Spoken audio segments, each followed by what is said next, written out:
This next Battlefield is going to be tremendous. At least that's what the EA CEO has to say. His name is Andrew Wilson, and he got to play the new Battlefield, see what they were working on, and he said that it's going to have live service.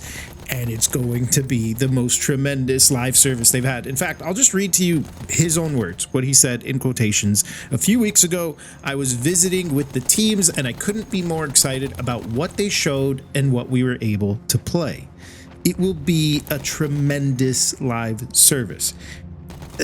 You know, when we talk about live service and the word tremendous involved, what exactly is he pointing at? Like, we're using pretty big words here that kind of try to give you an understanding of something big going to come, but we've seen live service in only two other Battlefields, Battlefield 5 and Battlefield 2042, and both were not very good. I mean, look at this picture here. You could see the amount of content we got with just Battlefield 1, the last game to have a premium service. So now we look at live service with these two other games, and it's kind of like, boy, I don't really know about this. Now, granted, he didn't say they had a tremendous live service for these two. He's saying this next one is going to have a tremendous live service. And in fact, he said he was really happy with how those games, how this new Battlefield played out, and that they had the biggest studios working on it. So they've got a huge team working on this next Battlefield. That is a little bit reassuring, but the fact that live service is coming back is very worrying because we didn't really get much content. So to me, personally, I got to take a breath in and say that if it's going to be tremendous live service, it better mean that tremendous is going to be premium, essentially, with all the benefits we got. You know, the cool 4 maps per season, of which is, I think, every 2 months or something. We got like, or 2 or 3 months. Yeah, every 3 months we got like 4 maps, a bunch of new weapons, a bunch of new gadgets, and some other stuff in there. It felt great. You got a lot. It felt like Battlefield constantly had a lot of content, and I think it happened every 3 months, if I'm not mistaken. And that was a season that we would get. So when he says tremendous, I would assume it's going to be every month or so. We're going to get some nice content drops, maybe a new map per month, I want to say. Because generally in the previous system was every 3 months you got 4 maps. So you get what I'm getting at here? I'm kind of ranting at this point, but whenever we talk about live service, it's very worrying because they can scale it down as much as they want, as we've seen with previous Battlefields. Now, granted, I'm going to give them just a small bit of benefit of the doubt here of the fact that Battlefield 5 came out essentially broken, and Battlefield 2042 came out broken. Now, yeah, we could argue that every Battlefield before was broken, like Battlefield 4 and Battlefield 3, or yeah, even that, and Battlefield 1, and they had what's called CTE. We have no information if there's going to be CTE for this next Battlefield. So if you guys don't know what CTE is, it's a community test environment. It was a team specifically made to work on Battlefield to fix and address the issues and patch the game up that we've all seen it happen. And this was originally DICE LA doing purely fixes and all that stuff. And they also worked on a bit of the DLC content that was dropping for Battlefield 4 and Battlefield 1. Okay. Now, if we look at how live service works with Battlefield 5, because I'll go through Battlefield 5 then 2042, but if we look at Battlefield 5, the live service there was no CTE. So the team that made it was the team that worked on it, and also the team that created the DLCs for it. Or I guess you could say the live service for it. The thing is, they did open heart surgery on this game, as they did with Star Wars Battlefront and as they did with Battlefield 2042. The open heart surgery was fixing up a lot of problems in the game. Like I think there was like an issue with like the revive system, which is why the revive system now is like really polished, by the way. In 2042 it actually feels really good, the revive system, where you can tell a medic, hey, I need to be revived, or you can just skip to the screen and just redeploy.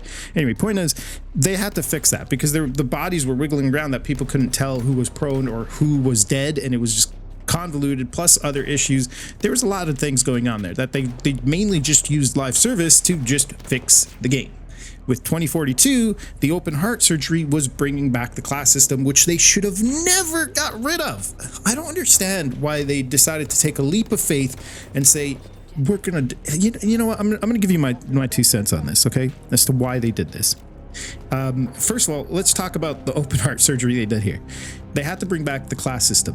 And apparently when a game is released, it's not that easy to go back and just like fix it up and put the class system in there and try to make that work. Because what happens is you're going to break a lot of things. If you don't know anything about coding, apparently there's like a meme going on about, oh, there's 100 problems, you fix one, now you have 124 problems. Now imagine trying to fit something as big as you ripped out class system, now you're going to put it back in. There's going to be a lot of problems. So that's why it took so long to fix it, and that's why they wasted so much time on the class system to do that. Why did they take out the class system? This is my speculation. I think they wanted to make you fall in love with the characters. That's why at the end of every screen in 2042, there was these weird voice lines that they had that got really, really annoying really fast. Like, don't be sad. That's just how it works out sometimes. And anyway, point is, they wanted you to fall in love with these characters, but there was nothing to fall in love with because they were just annoying at the end screen and there was no single player to fall in love with them. So if we look at like Call of Duty or even Battlefield in the past, there were storylines that you could fall in love with the character and be like, wow, this character, I really want him to be the hero. And then you could be that character in the game on the battlefield.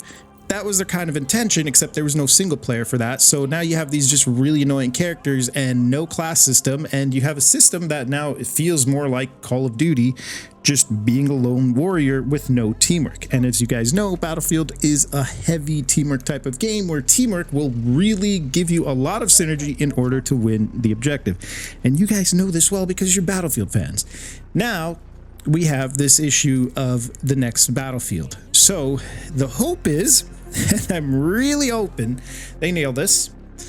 Let's stop with the whole, I gotta make money. All right. But you know, since it's live service, they're still focusing on, I gotta make money.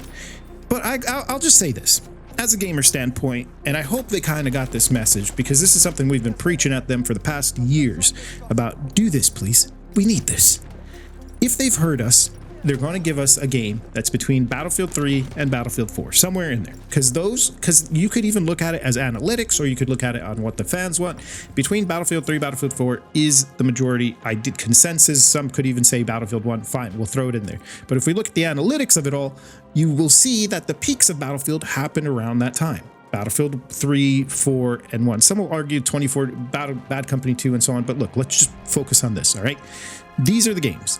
Nobody can deny these are fun. Hell, if they even gave us a game like this now, we would be very happy. So we can't argue about this, all right? Let's just focus on this. Point being, if they're going to give us the next Battlefield, it's going to be something like this, like these three games I just mentioned of Battlefield 3, 4, and 1, and it's going to be polished. It's going to have a ton of content. We're talking like what Battlefield 3 gave us with their DLCs, what Battlefield 4 gave us with their DLCs, and what Battlefield 1 gave us with their DLCs, hence the premium. With this live service that's supposed to be tremendous, it needs to give that amount of content.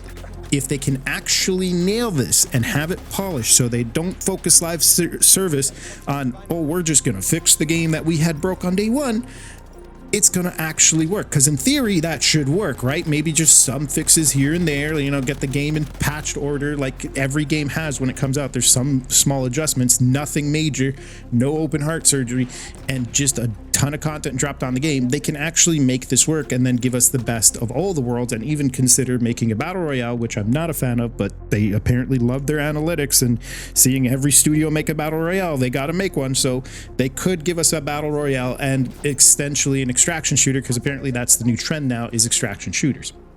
With all that said, if this is going to be tremendous, that's the only way this is going to work. Battlefield needs to go back to its roots of Battlefield 3, Battlefield 4, or Battlefield 1. Just give us a game like that and then polish it to heck.